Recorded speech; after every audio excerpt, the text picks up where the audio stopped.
buat kawan Rocky Gerung. Tapi ketika Bapak di forum terhormat ini mengatakan Pancasila bukan ideologi, sebagai Ketua Umum DPP Gerakan Pembinaan Pancasila, saya menolak dan meminta orang seperti Bapak tidak bicara tentang Pancasila.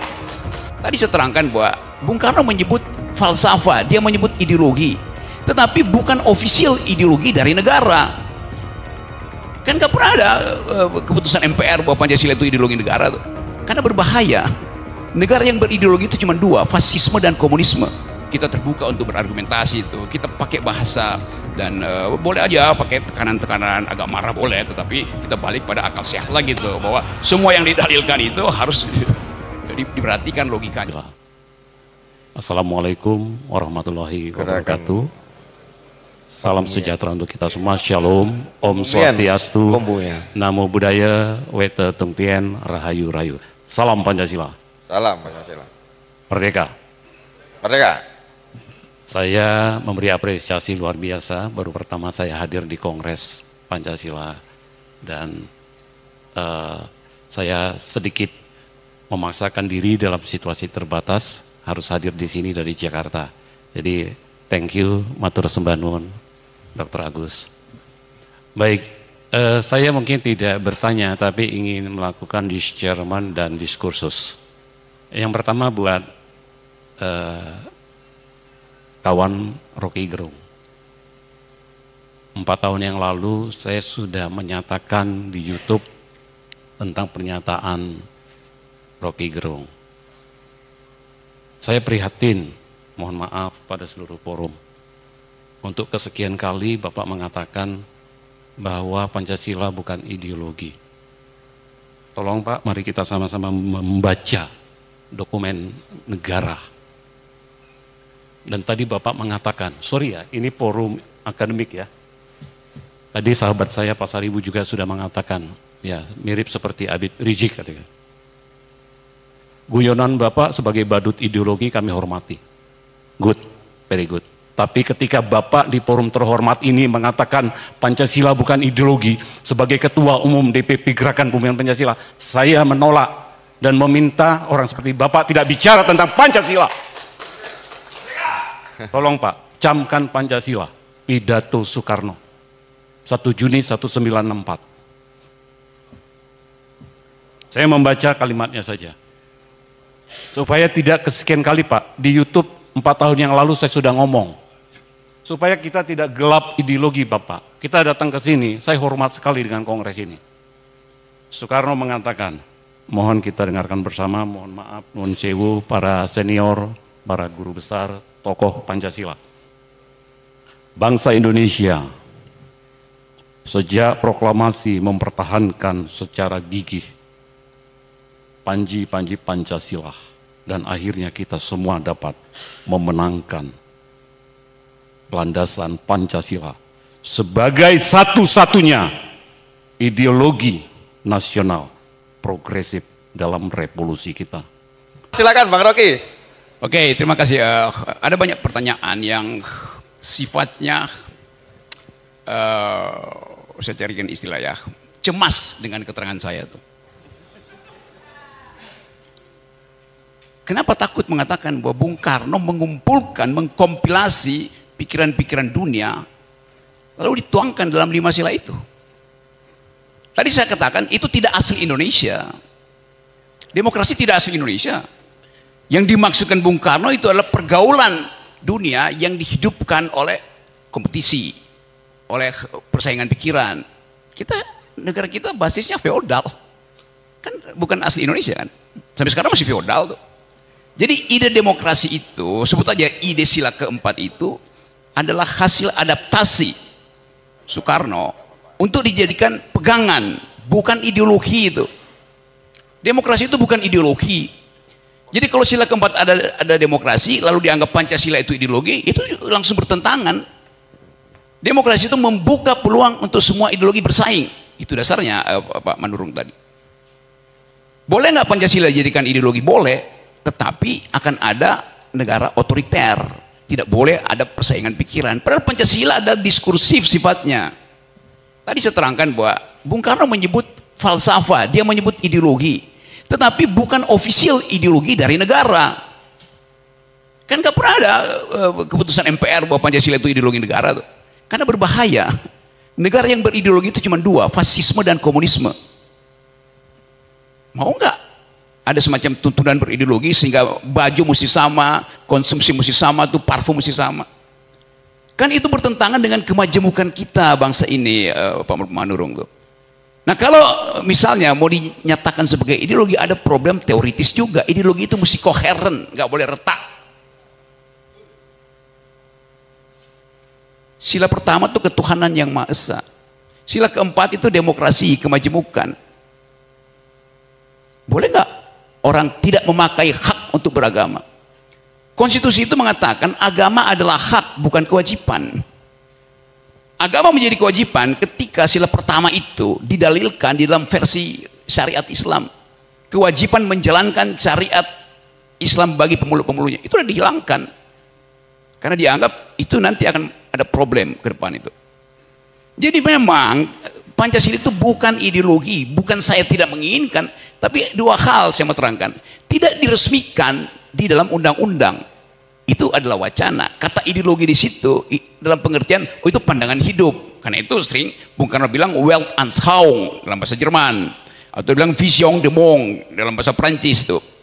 Jadi tidak ada yang stabil di dalam pemaknaan Pancasila. Itu posisinya begitu.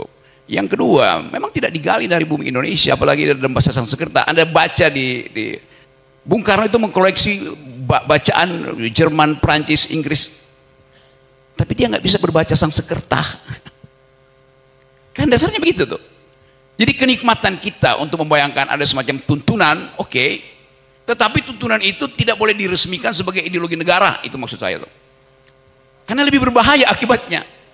Demokrasi di negara manapun tidak ada demokrasi yang ada ideologi, karena itu bertentangan di dalam prinsip.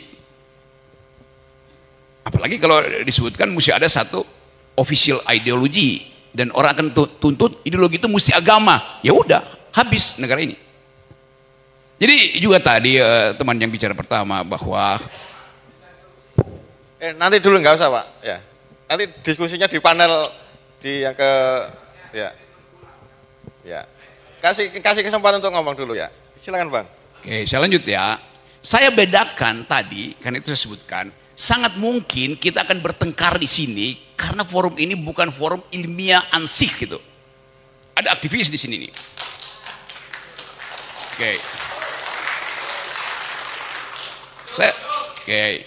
Ya supaya sedikit catatan kaki, saya mengajar teori ideologi di Departemen Filsafat UI selama 15 tahun tuh. Oke. Saya ulangi ya masalahnya.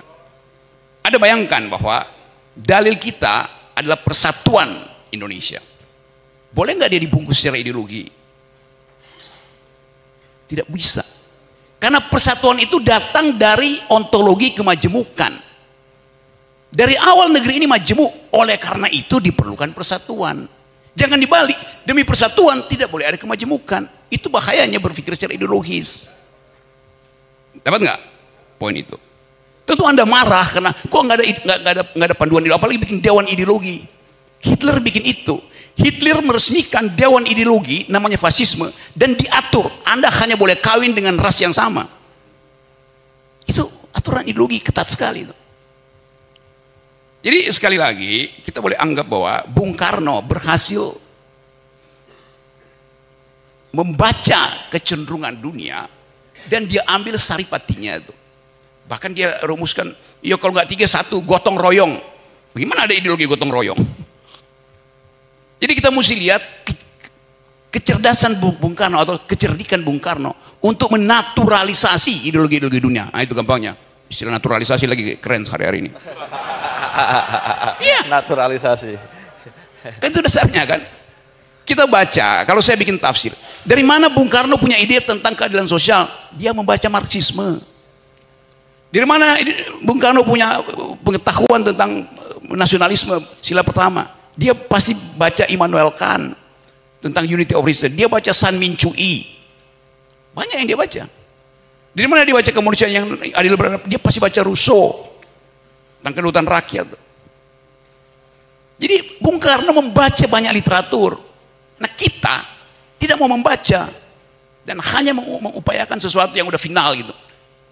Itu yang paling saya jengkel. Saya berkali-kali diundang oleh BPIP juga untuk mari kita di Pak Rocky ikut seminar tentang Pancasila tuh. Oke. Temanya apa? Pancasila sudah final. Udah final ngapain didiskusikan? kan dungu namanya.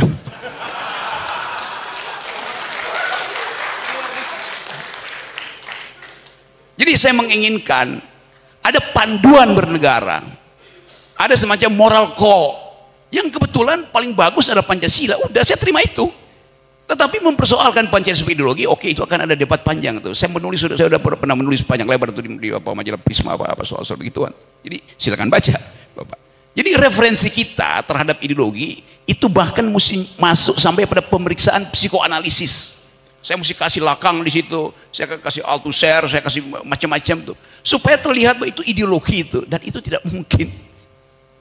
Satu waktu mungkin ada orang yang berpikir, ya lebih baik Pancasila itu dibiarkan terbuka daripada ditutup sebagai asas tunggal.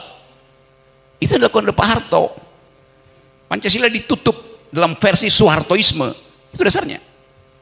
Di negara-negara Afrika juga banyak mencari root, mencari akar, apa sebetulnya akarnya, macam-macam tuh. Ada yang disebut Mobutuisme, karena waktu itu Mobutu Sese Seko adalah pemimpin Zaire itu. Jadi terlihat bahwa kita punya semacam kecenderungan untuk mencari sesuatu. Nah, saya terangkan sedikit teorinya. Setiap manusia itu mengalami keretakan self, keretakan jati diri itu. Kenapa dia retak?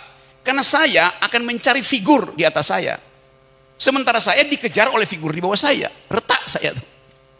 Saya nggak tahu orientasinya kemana itu. Jadi biarkan kita hidup di dalam keretakan itu. Nah, keretakan itu kan semacam kutukan bahwa kita manusia, maka kita retak. Self kita retak, fragile. Jadi itu dasarnya. Jadi sekali lagi, dalam demokrasi, di dalam republik, ide common good itu tidak boleh dibasiskan pada satu ideologi. Itu dasarnya tuh. Nah, itu yang menyebabkan ada persaingan pikiran, itu yang menyebabkan kita terbuka untuk berargumentasi itu. Kita pakai bahasa dan boleh aja pakai tekanan-tekanan, agak marah boleh, tetapi kita balik pada akal sehat lagi tuh, bahwa semua yang didalilkan itu harus diperhatikan logikanya itu. Jadi saya kira itu, dan saya percaya bahwa teman-teman akan merumuskan kembali percakapan ini supaya kita bawa pada forum-forum yang lebih luas tuh. Yang penting bagi saya ada transaksi argumen di sini, bukan kita produksi sentimen. Dan saya percaya kalau kita keluar dari sini dalam 2 hari ini akan ada bekal pengetahuan di kepala kita, sehingga IQ bangsa ini bisa ditingkatkan oleh pertemuan hari ini. Oke. Bahkan saya bisa pastikan kalau jumlah IQ di ruangan ini kita kumpulkan, ditukar tambah yang ada di Senayan, masih ada kembalian di sini. Terima kasih Pak Rocky. Ya. Oh ya.